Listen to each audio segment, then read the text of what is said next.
আসসালামু আলাইকুম ওয়া রাহমাতুল্লাহি ওয়া বারাকাতুহু। আউযু বিল্লাহি মিনাশ শাইতানির রাজীম। বিসমিল্লাহির রাহমানির রহিম। আলহামদুলিল্লাহি ওয়া কাফা ওয়া সালামুন আলা ইবাদিহিল্লাযীনা ইসতাফা, আম্মা বা'দ। قال الله تعالى في القرآن المجيد والفرقان الحميد: وأحسنوا إن الله يحب المحسنين. قال النبي صلى الله عليه وسلم في الحديث الشريف: لا يرحم الله من لا يرحم الناس.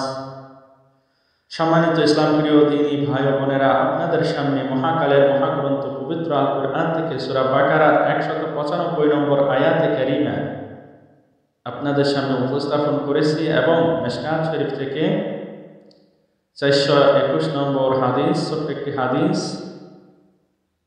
আপনাদের সামনে উপস্থাপন করেছি।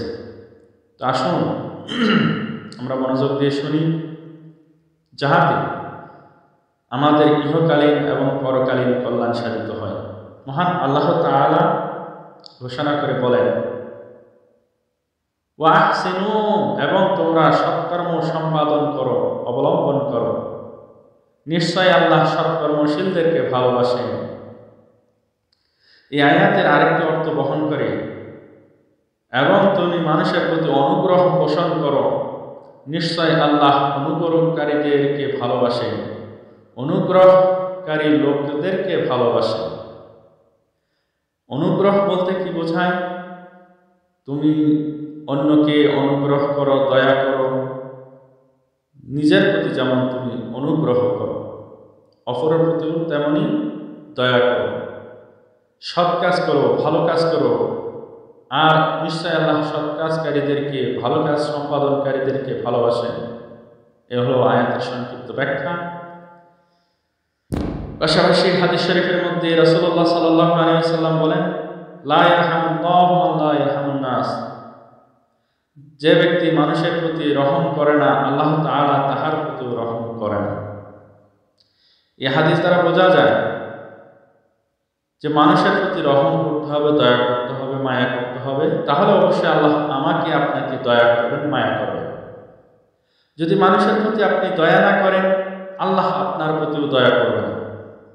দেখা যাচ্ছে আজকাল দুনিয়ায় মানুষ মানুষের প্রতি ঘৃণা করে, ভ্রুক্ষেপ করে না, দয়া করে না, বিপদে সাহায্য করে না, মানুষের প্রতি মানুষ বিদ্বেষ পোষণ করে।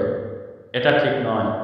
আল্লাহ তাআলা বলেছেন, তোমরা মানুষের প্রতি অনুগ্রহ পোষণ করো, তাহলে আল্লাহ তোমার প্রতি অনুগ্রহ দান করবেন, অর্থাৎ আল্লাহ তোমার প্রতি দয়া করবেন। যেহেতু রাসূল সাল্লাল্লাহু আলাইহি ওয়াসাল্লাম বলেছেন, যে ব্যক্তি মানুষের প্রতি দয়া করে না, আল্লাহ তার প্রতি দয়া করে না।